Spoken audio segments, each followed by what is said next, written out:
Tapos sa pag-usapan namin, yung sabi ko, nag-usap kami ni Jerry, nag-usap kami ni Batcha, nag-usap kami ng mga anak mo, ganyan. Pero pinaka-importante, mami, pinakamahalaga mo na gawin para magkaroon ka ng kapayaan sa puso mo at sa isip mo, huwag ka magbasa ng comment at huwag ka magbasa ng mga comment. Sabi ko sa kanya ganun. Hindi naman siya sumagot regarding doon. Sabi ganun, lahat naman doon maayos. Magandang araw po sa inyong lahat, mga amigo. Wala naman? Wala naman dong. Tapos pag may lalabas din sa monitor mo dong. Diyan, lalabas diyan. Tingnan ko kasi kung flat yung gulo. Para siyang flat, mga amigo. Magandang araw po sa inyong lahat, mga amigo. At papunta po tayo kila TSS. Galing tayo sa palengke. Anong bag yung mga binili mo? Gamit. Ano yung mga binili mo sa palengke? Ay yung chicken. Chicken na tapos? Kaya ka mo to? Chicken na Ano pa? good girl. Yung matigas to? Ano pa? Good ka na. Ano yung mga binili mo? Chicken good girl. Ano pa? Manok. Yun nga yung manok. Ay, baboy. Anong baboy? Pata. Ano pa? Tilapia. Ano ba? Galunggong. Galunggong. Sibuyas. Kamatis. Bawang. Net na. Ano yung galing tayo sa baron? Ano yung mga binili mo nga pala? Grocery. Grocery. Ano yung Shampoo. sabon? Deya. Paano yung liya sa ano? Clorox. Sunrox. Clorox. Tapos mga pagkain ng mga bata. Spaghetti. Alam mo yun. Spaghetti sauce. Alam mo yun, ginaya mo yung binibili siya mami. Ginaya ni Bejo yung mga. Ginaya po ni Bejo yung mga binibili siya mami. Kasi galing kami sa bayan. Bumili kami ng pagkain namin, sinabay na namin yun sa kanya. So, mas okay na ganyan. Kasi, pag tinanong mo siya, pupunta ng grocery, hindi siya sasama. Hindi siya sasama at ayaw niyang bumili. Kaya niya. So, may common sense naman tayo. Para at least alam natin kung wala silang pagkain. Ganun po. 4 na araw akong hindi nagpunta rito, mga amigo. Kaya yung sabi ko, kailangan pumunta rito kasi kailangan bumili ng pagkain nila. Pero bumili ako ng chicken nung makalawa. Pinadala ko lang. Tapos para sa nila. Minsan kasi mga bata, pag may message tulad ni Bibian, sabihin gusto ng pizza, ganun. So, ayun ba mga amigo ng Tekla TSS.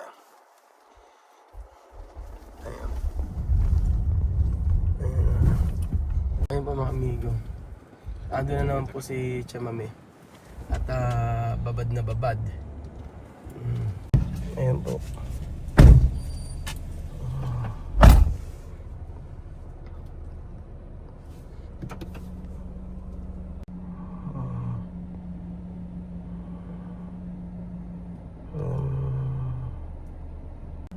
So ayun po mga amigo, dinala lang namin yung mga groceries tsaka yung mga pagkain.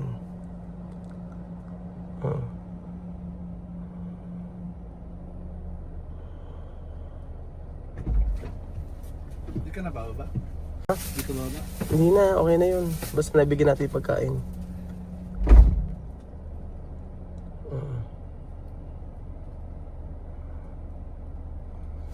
Pero maganda siguro bumaba ako para makausap ko si Chamame. Para alam niya. Kasi plano ko this week bumili ng ticket para sa kanya. So ayun mga amigo, papabalan po ako. At kausapin ko na po si Chamame. Ayun po mga amigo. Galing ko lang kay Chamame at nag-usap kami. So yun. Marami na kasing naging problema mga amigo na nangyari mula po nung sila ay dumating dito, ganyan. Nag-usap naman kami ni Chamame. So, natanong ko kasi bukas ka ako Chamame, bibili tayo ng bilete o ticket papunta sa Equatorial Guinea. Pinag-usapan namin yon. So, bakit nga ba hindi ko binibidyo si Chamame?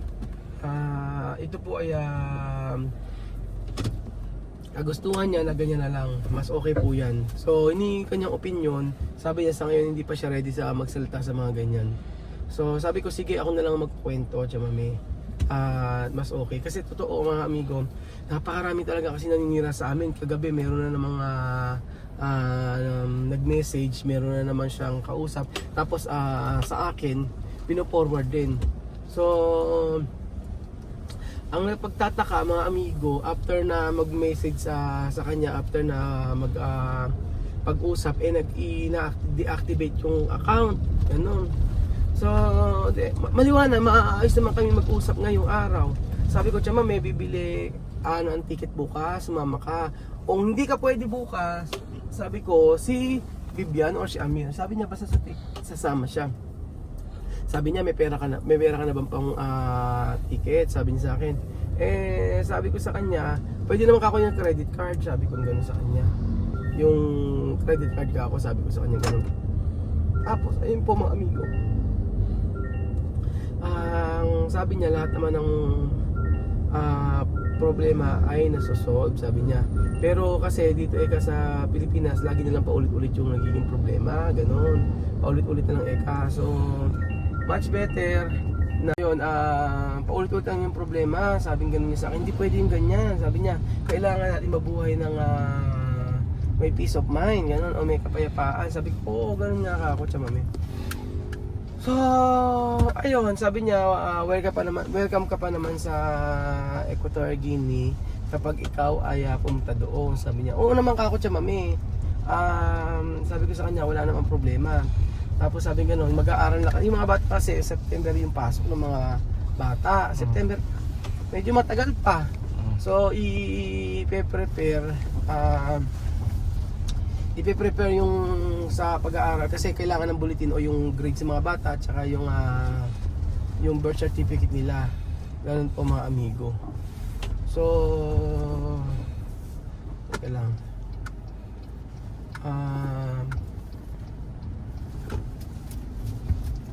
I-prepare po yung i-prepare po mga amigo yung birth certificate nila para po sa pag-aaral doon kasi September mag-i-start na.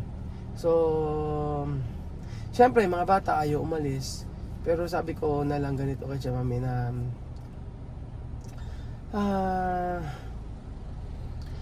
lahat ng problema ay malulutas, sabi ko sa kanya noon. Pero bilang kaibigan mo, hindi kita pwedeng iwanan sa ere, sabi ko sa kanya ganun.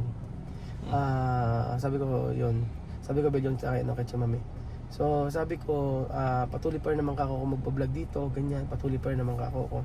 So para siguro ikaw maging yung magkaroon ng normal na buhay na ganyan, edi diretso pa rin kung ano man yung nasimulan natin. Ganun. Tapos sa pag-usapan namin, yung sabi ko, nag-usap kami ni Jerry, nag-usap kami ni Bitcha, nag-usap kami ng mga anak mo, ganyan. Pero pinaka-importante, Chamame, pinaka-mahalaga mo na gawin para magkaroon ka ng kapayaan sa puso mo at sa isip mo, huwag ka magbasa ng comment at huwag ka magbasa ng mga comment. Sabi ko sa kanya ganun. Hindi naman siya sumagot regarding doon. Sabi ganun, lahat naman daw maayos. So, ayun, dinala ko lang naman ng pagkain. Pero ito yung pinaka pag-uusap namin ni Chamame na na yung pagang masinsinan talaga, yung sobrang siguro nakapag-isip din siya ganyan. Pero tuloy po yung tuloy ang uwi nila mga amigo kasi bukas kukuha na kami ng ticket at ganun. Lahat tayo nanghihinayang, di ba? Lahat tayo nanghihinayang. Pero sabi nga ni Chamame, gusto kong magbakasyon o pumunta. Ang sabi niya ay post muna, ganun. Stop muna. Hindi, stop mo. Pinost mo ba? Hindi, simple Ayun, po. kala ko stop. Sabi ko post. Sabi kasi niya, post daw muna o yung parang stop muna yung pag-stay niya sa Pilipinas. Sabi niya, ikaw ay pamilya ko, pamilya na kita. Ikaw ang tatay ng mga anak ko, sabi gano'n ni Chamame. Kaya hindi po pwede na pagpatuloy yung ganyan. So, ayun, maayos kami nag-usap ni Chamame. At magiging magiging okay hanggang makauwi sila doon. So, wala na tayong choice kasi minor de edad yung mga bata, hindi ko pwedeng ipilit At gano'n na lang. kung papayagan ni Mami yung si Vivian tsaka si Amir mag-stay, di ganun. Kasi, sabi ko, ganito kasi mga amigo, mineses ko pala si Vivian. Vivian, yung ticket ba na bibili natin is pag-aantayin si Aya or hindi na, kasi depende sa inyo yan, kasi marunong ka na mag-English. Kasi kung yung mama mo ay gustong-gusto ng gustong-gusto nang umuwi, pwede naman natin i-book ngayong week, sabi ko sa kanya ganun. Sabi niya, tapos sabi niya Mami, no, i-wait na natin si Aya, kasi pag inintay si Aya, mas pag inintay natin si Aya, makakamura ka ng ticket. Sabi ko, Mami, parehas lang. Same lang ng rate. Ang Ethiopian Airlines, same lang ng rate hanggang September ata. September o baka nang ganung buwan. Magkakamukha lang ng rate. So nagtanong naman ako. Sabi nga ni Mami Steph sa yung ticket, sabi niya, hindi na ba ikaw gabago yung isip ni Mami? Sabi ko, Mami Steph, sabi ko gano'n yung sa may travel agency, bukas pupuntahan namin yun. Hindi na ako, Mami Steph, sabi ko gano'n, ayaw na talaga niya. Sabi ko gano'n sa kanya. Kasi ayaw niya ng problema, ganyan. Sabi ko nga kay Mami, ikaw Mami, kung andito ka sa Pilipinas, bibidyo kita o hindi kita i-video, tutulong pa rin ako sa iyo kasi yun yung promise ko sa iyo hanggang kayo ay mga anak mo makatapos. Sabi ko sa kanya, decision niya Mami na hindi na ayaw niya na talaga eh. So ako, ilang linggo na ako, nagkasakit pa ako tinarangkaso ko, sinipon ako, inubo ako, ganyan, hindi ako nakatulog mabuti. Kasi syempre, sayang talaga eh. Nanghihinayang ako. So ayun po mga amigo, pag-uusap namin ni Mami na tuloy po ang pag-uwi nila. Tuloy ang pag-uwi nila at yun maayos naman. Kumbaga uuwi si Mami naman na okay kami, ganyan. Uuwi si Mami na wala kaming problema, ganyan. So okay na yun. Para at least naman hindi kasi tinuro ko sa kanila pamilya na eh. So hindi naman po pwede na naaalis na yung may magagalit o ganyan, wala. Kaya nandun ako kanina, hindi na ako nag-video. Hindi ko talaga binidyo, ayoko na mga ganun. Kasi mas okay na magkausap talaga ng masinsino na walang video. Pero sana yung sa mga susunod na araw makuha rin natin yung opinion niya. Ganun, para ma-expaliwanag si Mami. Ganun lang naman yun. So, ayun po mga amigo. Pero sa tingin ko po mga amigo, unti-unti naging okay na siya. Sabi ko lang sa kanya, stop mo ang pagbabasa ng comment. Sabi ko sa kanya, stop mo ang pagbabasa ng comment. At stop mo yung pagre-reply sa mga tao na hindi mo naman kakilala. Kasi reply siya ng reply. So, ayun po mga amigo, wala na makakapigil kay Mami sa pag-uwi sa Pilipinas. Wala na makakapigil. Talagang tuloy na to. At pag-uwi niya sa Guinea pala. Tuloy na yung pag-uwi niya sa Guinea, sa Equatorial Guinea.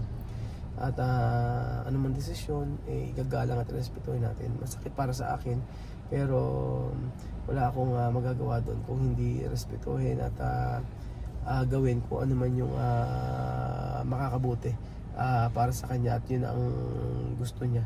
Yun yung tingin niya sa sarili niya na makakabuti yung Miss Equatorial Guinea. So ayun po mga amigo, thank you so much po at i-update ko po kayo sa mga ganap dito hanggang sa makauwi po sila at Mami. So thank you so much po at God bless mga amigo.